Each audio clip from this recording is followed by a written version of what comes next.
Bismillahirrahmanirrahim. Assalamu alaykum. Hürmetli görürmenler. İstiklal günlük haberlerini görüşünlerini karşı alımız. Ben Abdullah Yalqın. Programımızda vatanımız Şarkı Türkistan ve dünya gün tertibindeki en mühim haberlerini huzuruna sunumuz. Qınamsızlı qıtanlar ekranımız olsun. Amerika Xitoyning ta'sir kuchiga qarshi yana bir qadam tashladi. Amerika Kengash palatasının ma'qulligidan o'tgan yangi bir yillik davlat mudofaa huquq berish qonunida Xitoyning ta'sir kuchiga qarshi ko'plagan tuzitish loyihalari kirgizildi. Amerika ovozining bu vaqtdagi xabarida qayd qilinishicha, Amerika Kengash palatasi oldingi hafta ko'p sonliq ovoz bilan qiymati 886 milliard dollarga yetadigan 2024-yillik davlat mudofaa huquq berish qonunini ma'qullagan. Mazkur qonunga Xitoyning Amerikadagi har qaysi sohalarga ko'rsatayotgan ta'sirini cheklash haqida ko'plagan tuzitish loyihalari kirgizilgan bo'lib, alohida diqqat qo'zg'agan. Bildirilishicha, tuzitish loyihalari Amerika shirkatlarining Xitoyning ilg'or texnikalariga mablag' silishiga cheklama qo'yish, Xitoyning Amerikadan terilg'u yer setib olishini cheklash, Amerika istixborot organlarini manba bilan ta'minlash, shundaqla Xitoyning Amerika davlat bexatarligiga shakllantirgan tahdidlarga qarata nazoratni kuchaytirish qatorliq mazmunlarni o'z ichiga oladi ekan.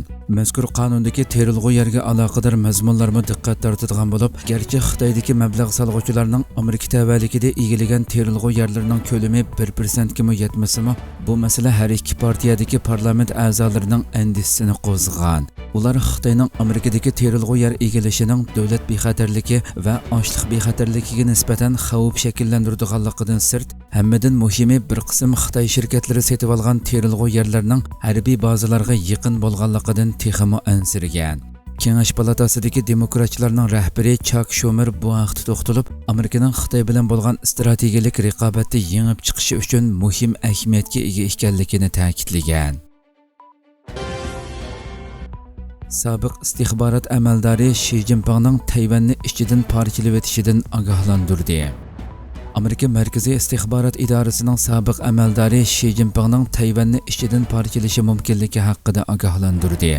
Washington vaqt gazetining 3-avgustdagi xabarida bildirilishicha, Xitoy Tayvanga qarshi tajovuzchilik urushiga tayyorlik qilgan bo'lsa-mu, ammo Shi Jinping Amerika qo'llayotgan Tayvan hukumatini harbiy to'qinish qilmagan ahvol ostida kontrol qilishni planlagan bo'lib, Xitoy kelar yildagi Tayvanning prezidentlik saylamiga aralashishga jiddiy tayyorlik qilmoqda ekan.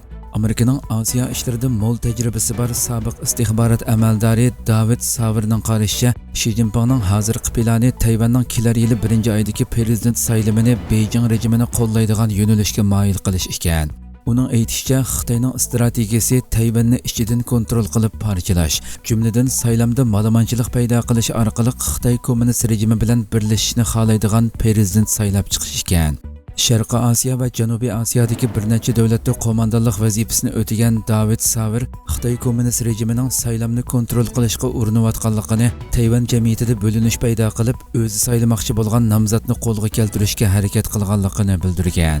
David Saverning qarashicha, Tayvanning kelar yillik prezidentlik saylamidan keyin Tayvan hukumatini kimning kontrol qilishidan qat'iy nazar Xitoy harbiy harakat qo'llanish yoki majburlash va buzg'unchilik taktikasini ishga solishni qaror qildi ekan.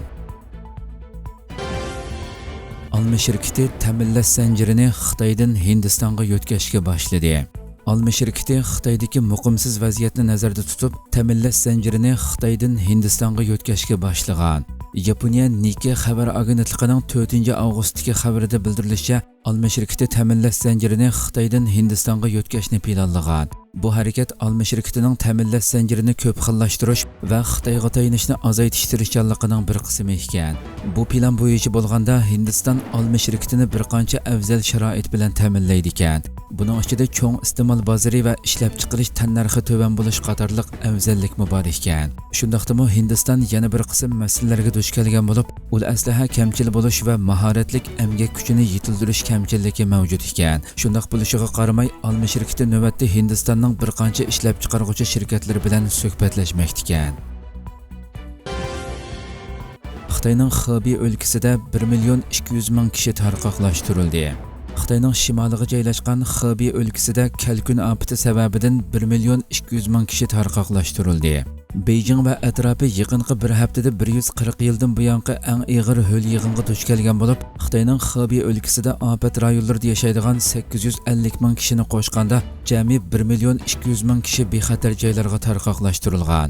Xibey jiddiy ahvollarga taqobil turish idorasi Beijing bilan Tianjinga bo'lgan besimni azaytish uchun 1 milliard 800 million kub metr suvning suv to'plash markazlariga oqqizilganligini e'lon qilgan. Ma'lum bo'lishicha, Xitoyda 1997-yili chiqarilgan Kalkun kontrol qilish qonuniga asosan Xitoyda ta'sis qilingan 98 suv yig'ish ko'lining 13i Xibey o'lkasida ekan. Xuanxo daryosining nurg'un tarmoqlari Xibey o'lkasida birlashadigan bo'lg'achqa, shundaqla suv yig'ish nuqtalarining atroflarida nahiya, yezi va bozorlar joylashgan bo'lg'achqa nurg'unlari suv ostida qolgan. Mutaxassislar shiddatli ho'l yig'in azaygan bo'lsa-mu, yig'ilgan kalkun suvlarini tortish ishlarining bir oygacha davomlashadiganligini bildirmoqda. Hindistonning Kashmir rayonidagi bostirish harakatlari davomlashmoqda. Hindiston Kashmirga alohida imtiyoz sunuydigan asosiy qonunning 370-moddasini amaldan qoldirganiga dal 4 yil bo'lgan bo'lib, bostirish siyosatlarining hozirga qadar davomlashayotganligi bildirildi. Al Jazeera to'rining bugungi xabarida bildirilishicha, Hindiston 4 yil ilgari Hindiston kontrolligidagi Kashmirning alohida o'rniga aloqador qonun moddasini bekor qilgandan keyin bostirish harakatini davomli ijro qilib, rayonning nufusi va igidorlik andisini o'zgartirishga urindi deb tanqid qilingan. Hindiston hukumati yangi Dehlining talash tartishdagi rayondagi kontrollikni kuchaytirishni nishon qilgan bo'lib, qattiq siyosatlarni yo'lga qo'ygan. Hindiston hukumatining bu siyosati o'ltiraq rayon qonunini o'z ichiga oladigan bo'lib, mazkur qonunda bu rayonda 15 yil turgan yoki u yerda 7 yil o'qigan chet elliklarning bu rayonda yer va xizmat iltimos qilishiga ruxsat qilindi ekan. Bildirilishicha, Hindiston hukumati yana Kashmirda o'ltiraqlashib yerga ega bo'lolmagan kishilar uchun arzon ijoralik uy va yer berishni e'lon qilgan. Hindistonning bu siyosati faoliyatchilar va siyosiyonlarning bu planga qarata gumonni qo'zg'agan bo'lib, Hindiston hukumatini manfaatlanuvchilarning kimligini qasddan mujmallashtirdi deb ayblagan. Tanqidchilar Hindiston hukumatining hukumat uy makonsiz qolganlarni to'ralg'u bilan ta'minlash bahonasi bilan mazkur rayonni Namratlar rayoniga o'zgartib, bu rayonning nufus ahvolini o'zgartirishga urinayotganligini bildirgan. Undan boshqa Hindistonning boshqarishidagi Kashmirda axborot erkinligi og'ir darajada to'sqinlikka uchragan. Bu rayonda turayotgan muxbirlar tahdid va hujumga uchrash, tutib turilish, pasporti musodara qilinish qatorliq ahvollarga duch kelgan. Hukumat xizmatchilari bexatarligi tahdid solganlik bahonasi bilan xizmatidan haydalgan. Navbatda Kashmir rayonidagi ishsizlik nisbati 18% bo'lib, butun mamlakatning 2 hissasiga to'g'ri keladi ekan. Amerika Rossiyaning Shimoliy Koreyadan texnik ko'p qurol-yarog' talab qilganligini ilgari surdi. Amerika Rossiyaning Shimoliy Koreyadan o'q-dori ko'paytirishni talab qilganligini ilgari surdi. Turkiya Ovozi radiosi xabarida qayd qilinishicha, Oqsaroy Davlat bexatarlik kengashining strategik aloqa maslahatchisi Jon Kerbi, Rossiya Davlat mudofaa ministri Sergey Shoyguning 26-iyuldagi Shimoliy Koreya ziyorati jarayonida Shimoliy koreyalik amaldorlar bilan suhbatlashib, Shimoliy Koreyadan Rossiya-Ukraina urushida ehtiyojli bo'layotgan o'q-dori bilan ta'minlash miqdorini ko'paytirishni talab qilganligini ilgari surgan. Jon Kerbi Sergey Shoyguning ilgari surilgan uchirishiga Putinning urush mashinasi jazo va eksport kontrolligining qanchalik og'ir ta'sirga uchraganligining bir misoli deb baho berib, Rossiyaning Ukrainani bo'ysundirish uchun Iran, Shimoliy Koreya va Xitoyning qo'llashiga erishmoqchi bo'layotganligini o'tirg'i qo'ygan. Rossiya Davlat mudofaa ministri Sergey Shoygu va uning hamrohligidagi vakillar o'miki 26-iyul Shimoliy Koreyaga berib, Koreya urushiga xotima bergan Panmunjom urush to'xtatish kelishimining 70 yilligini tabriklash faoliyatiga qatnashgan edi.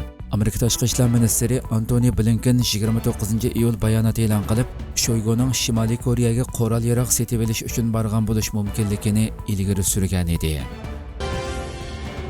Blinken Rossiya Qora dengiz ochliq kelishimini fursatparastlik quroli qildi dedi. Amerika Tashqi ishlar ministri Antony Blinken Rossiyaning Qora dengiz ochliq kelishimini fursatparastlik quroli qilib ishlatganligini ilgari surdi.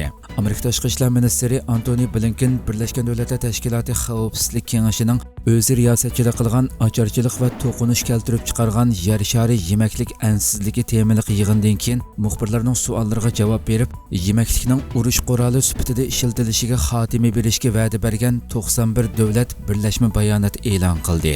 Bu o'z oldig'ida kuchlik bir ibora. Biz boshqalarni buningga qatnashishga taklif qilamiz degan. Blinken Rossiyaning Ukraina bilan bo'lgan urushda Qora dengiz ochliq kelishimidan fursatparastlik quroli sifatida foydalanganligini va Moskvaning buningdan voz kechishi kerakligini o'tirg'i qo'yib, Qora dengiz ochliqining Ukraina uchunla emas, balki ig'ir ocharchilik xavfiga duch kelgan dunyodagi har qaysi davlatlarning ochliq ehtiyoji uchun muhim ekanligini ta'kidlagan. U Rossiyaning kelishimni buzib qolmasdan, balki Ukrainadagi ochliq omborlariga qasddan hujum qilib, yemaklik ishlab chiqarishiga to'sqinlik qilganligini ilgari surgan. Rossiya Ukraina urushining dunyo ochliq bahosiga ko'rsatadigan ta'sirini azaytish uchun Birlashgan Davlatlar Tashkiloti Rossiya, Turkiya va Ukraina 2022-yil 22-iyul İstanbulda suhbat o'tkazib, Qora dengiz ochliq koridori kelishimiga imzo qo'ygan edi. Hurmatli ko'ruvchilarimiz, shuna qilib bugungi xabarlarimiz mush yerda oxirlashdi. Inshaalloh atiki programmada ko'rishguncha omon bo'linglar. Assalomu alaykum va rahmatulloh.